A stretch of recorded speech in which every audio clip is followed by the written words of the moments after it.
Mesdames et messieurs, bienvenue à ce nouveau numéro du JT Hebdo Afrique. L'actualité de cette semaine nous transporte au cœur de la à N'Djamena au Tchad, l'heure est au bilan. Le coordonnateur de ce district fait le point de ses activités, notamment les objectifs fixés par l'Église pour les mois à venir. Au Niger, Alexandre Baïha poursuit son périple. Après Niamey, le missionnaire africain s'est rendu à Taoura, ville située à 500 km de la capitale. Le pasteur Thomas Bizogo, un exemple d'amour pour la mission en Afrique, chaque semaine, ce prédicateur parcourt plus de 400 km pour enseigner les fidèles.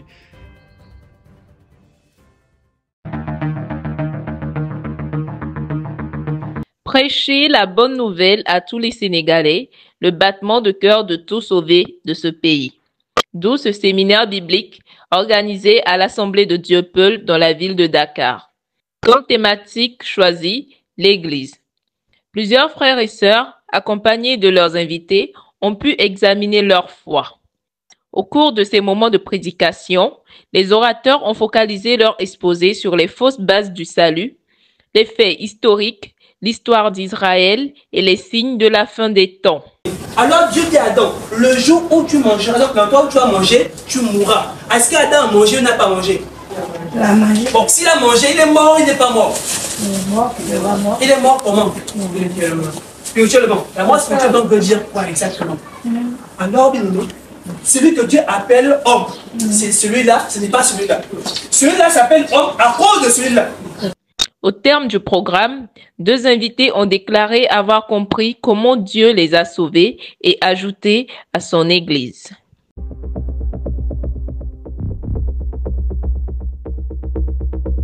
Après avoir passé 5 semaines à Niamey, capitale du Niger, le missionnaire Alex Baya poursuit son périple, destination l'Assemblée de Tawa pour quelques jours de communion avec ses frères de cette localité.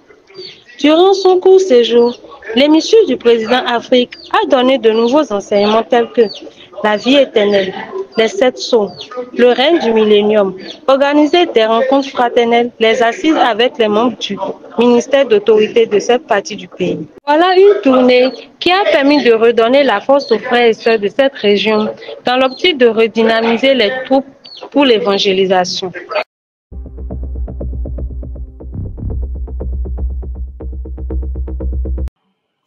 Les projets échouent faute d'une assemblée qui délibère, mais ils réussissent quand il y a de nombreux conseillers.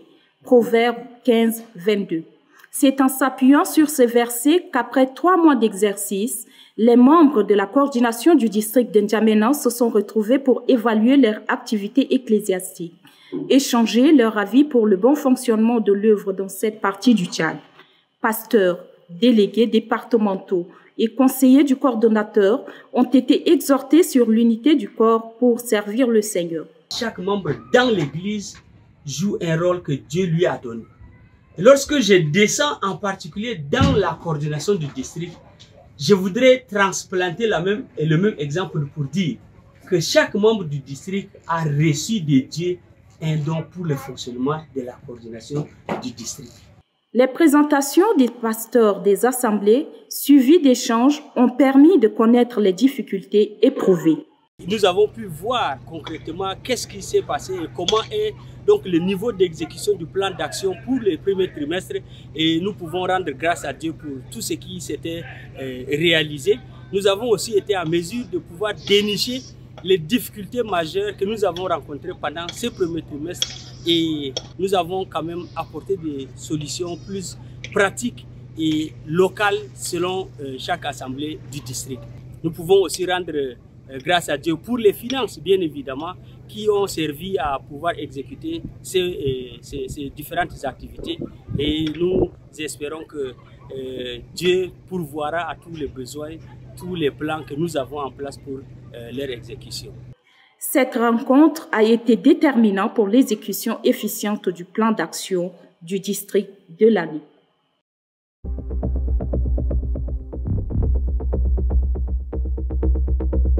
Les pasteurs, prédicateurs, délégués des districts de Sougakopé et de Keta à l'école du savoir, à travers une formation dirigée par le missionnaire Afrique Bertrand Ateba. Comme thématique abordée, la parole du filet, le bon prédicateur et les directives du comité. À la suite de ce programme, l'envoyé du président de Africa Life World Mission a pris part à un culte conjoint du district d'Akati et celui de Sugakope. Dans le même élan, le pasteur a donné un enseignement destiné aux différents départements de l'Église, parmi lesquels les agricultures, la communication, le protocole et le patrimoine. Même ambiance lors du culte d'ensemble du district de Denou, Indodé. Voilà une semaine bien remplie pour le pasteur Bertrand Ateba, qui visiblement joue pleinement son rôle de missionnaire international avec ses enseignements, communion, couronnés par une séance de baptême.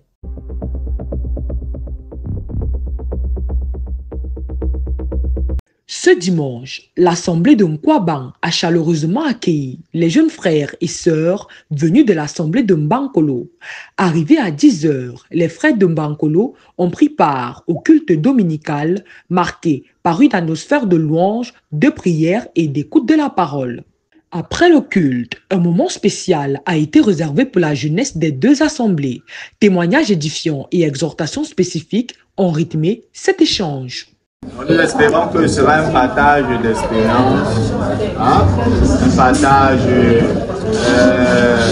de ce qui nous anime en tant que frères. Parce que bien qu'ils viennent d'une autre assemblée, le plus important c'est qu'ils doivent se sentir bien chez eux. Cette visite fraternelle s'inscrit dans une dynamique de communion entre les assemblées, renforçant les liens de celles-ci.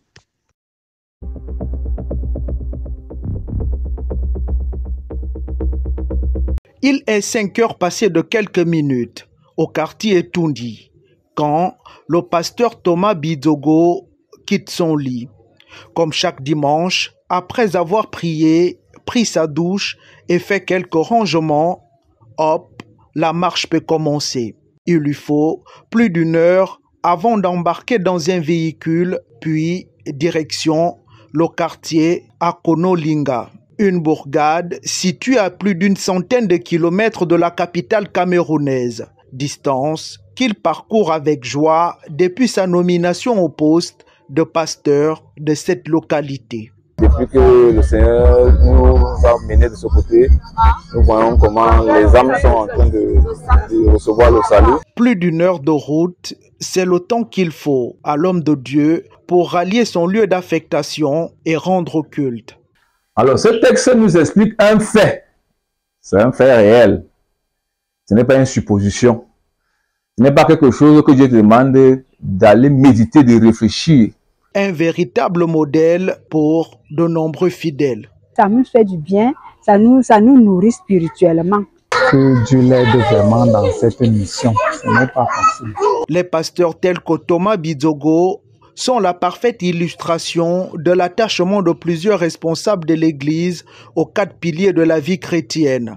Par sa constance, il démontre que la distance n'est pas un motif valable pour être un abonné absent aux communions fraternelles.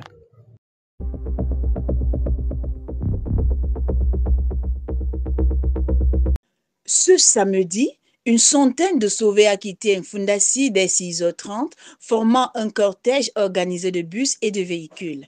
Malgré une pluie battante, ils sont arrivés à Dzalakore vers 9h45.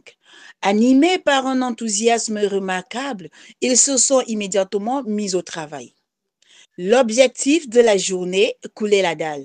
Grâce à une mobilisation efficace, cette tâche a été accomplie dans une belle coordination et effectuée sur environ 250 mètres carrés.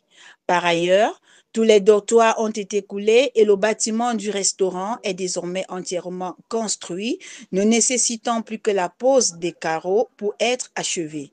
Les mamans ont joué un rôle crucial en assurant la restauration tout au long de la journée.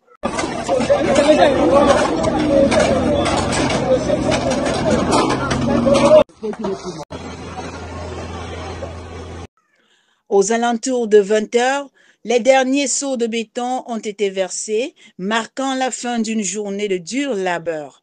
Épuisés mais satisfaits, les participants ont repris la route, rendant grâce à Dieu pour cette journée.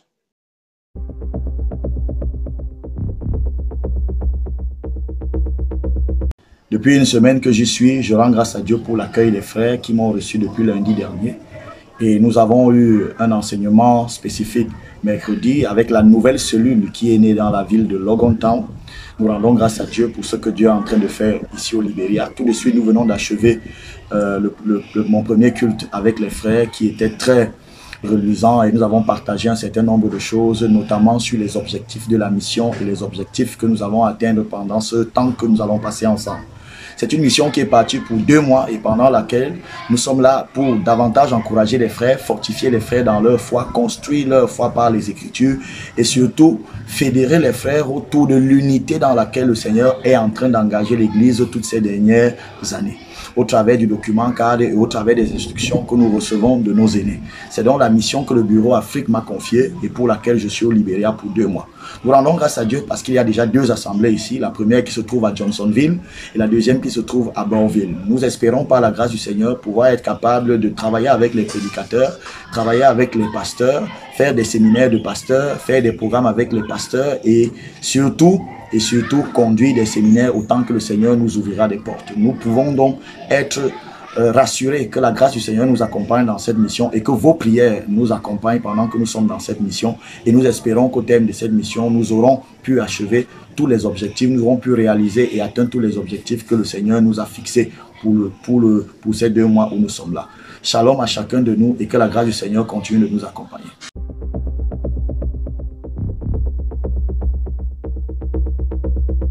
La tenue d'une mini-convention et une formation ont marqué la fin de la mission du pasteur Samuel Mundo à Mararaba, Abuja. Des moments qui ont réuni plus de 65 participants dans un premier temps lors de la conférence. Durant plus de 7 heures d'horloge, les prédicateurs ont exposé la parole. Un séminaire qui s'est soldé par le témoignage de salut de Vincent. Concernant la formation biblique classique, c'est à Asoroko, un village situé à des dizaines de kilomètres de Abuja, qui a accueilli cette rencontre, au cours de laquelle de nombreux enseignements de base intensifs ont été dispensés. En moyenne, 20 personnes ont pris part à ce programme durant 3 jours. Des moments de joie selon les participants. Fruit du travail de Dieu accompli durant plusieurs mois par le missionnaire Afrique et point focal de cette zone sur le sol nigérien.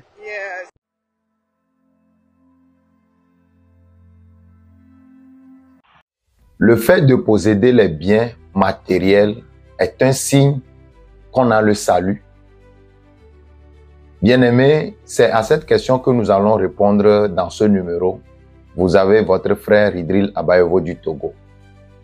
Nous allons prendre notre premier verset dans le livre de Matthieu, chapitre 16, verset 26, où il est écrit « Et que servirait-il à un homme de gagner le monde entier s'il perdait son âme? Ou que donnerait un homme en échange de son âme ?» Donc, dans ce passage, nous comprenons clairement qu'un homme peut posséder les biens matériels, gagner le monde entier, mais perdre son âme. Dans 1 Timothée chapitre 6, verset 5, la Bible attire notre attention sur ceux qui pensent que adorer Dieu, c'est un moyen de s'enrichir ou de devenir riche. La Bible dit dans le verset 6 qu'en effet, la piété est une source de gain avec le contentement. Donc, dans le Seigneur, il y a le contentement. Mais cela ne veut pas dire que quand on a le salut, on doit forcément devenir riche. Et Jésus va donner une parabole dans le livre de Luc, chapitre 12. Quand nous lisons à partir du verset 16, nous nous rendons compte que Jésus donne l'histoire d'un homme dont le champ avait beaucoup rapporté et il raisonnait en lui-même en disant « Que ferai-je? Parce que je n'ai pas de place où amasser mes biens et mes récoltes. » Il dit « Je détruirai les anciens greniers et j'en bâtirai de plus grands et j'y amasserai toutes mes récoltes. Et je dirai à mon âme, tu as beaucoup de biens pour plusieurs années. Alors, mange, bois, réjouis-toi. Et Dieu va intervenir dans cette affaire en interpellant ce riche, en lui posant cette question. Il dit, cette nuit même, ton âme te sera redemandée. Maintenant, tout ce que tu as amassé, pour qui cela sera-t-il? Et la Bible conclut en disant, il en est de même pour tous ceux qui sont riches pour eux-mêmes, mais qui ne sont pas riches pour Dieu. Donc, un homme peut être riche pour lui-même. Être riche pour soi-même, c'est avoir les biens matériels, posséder de grandes maisons, des voitures et tout ce que l'on peut considérer comme les richesses matérielles, mais ne pas être riche pour Dieu. Être riche pour Dieu, c'est avoir le salut. Parce que tout homme qui est né d'Adam a le péché. Et à cause du péché, l'homme est mort spirituellement et il ne peut rien faire pour revenir à la vie. Donc, ni ses biens, ni ses prières, ni ses dons ne peuvent jamais ramener son âme à la vie. Et Jésus va conclure en disant, si un homme ne naît d'eau et d'esprit, il ne peut entrer dans le royaume. Donc, tu peux posséder les biens matériels. Si tu ne nais pas d'eau et d'esprit, tu ne peux pas entrer dans le ciel de Dieu. Que le Seigneur nous fortifie. Merci.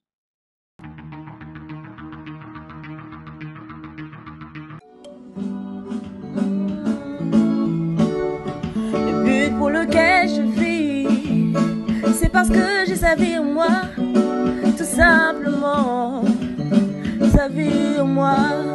Le but pour lequel je prie, c'est parce que j'ai sa vie en moi, tout simplement. Sa vie en moi. Si vous me voyez danser alors que je suis au chômage, c'est que ma joie déborde, elle est bien trop grande. Si mon langage a changé, ne vous étonnez pas, le Saint-Esprit m'a transformé. Si chaque jour j'ai bonne mine, ne vous étonnez pas, à chaque instant, il veille sur moi.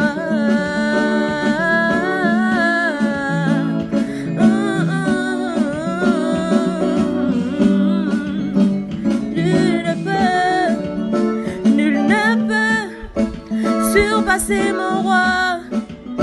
Rien ne peut effacer ma joie. Rien ne peut ébranler ma foi. Je connais le mystère de la croix. Nul ne peut surpasser mon roi. Rien ne peut effacer ma joie. Rien ne peut ébranler ma foi.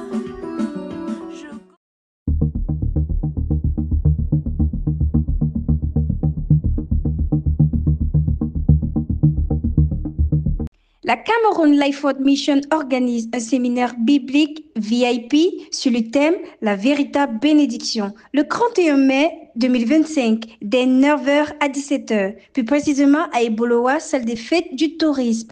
Ne vous privez pas du goût de la vérité. La prière mensuelle des pasteurs et prédicateurs se tiendra le 29 mai. Par ailleurs, la prière globale se tiendra lundi, le 2 juin. Tous les sauvés sont priés d'y prendre part. Et c'est sur ces images pleines de foi et d'engagement que se referme cette édition du journal télévisé Hebdo Afrique.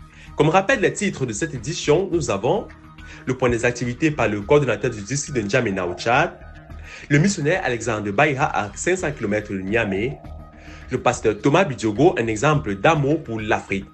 N'oubliez pas, la version anglaise de notre journal est disponible sur notre application LifeWorld et sur notre chaîne YouTube. Vous pouvez nous retrouver sur nos pages Facebook, TikTok, Instagram, Africa Life World Mission, YouTube Adassa Production et sur notre site web www.realafricalifeworld.org. Votre fidélité nous honore. À très bientôt pour une nouvelle édition inédite.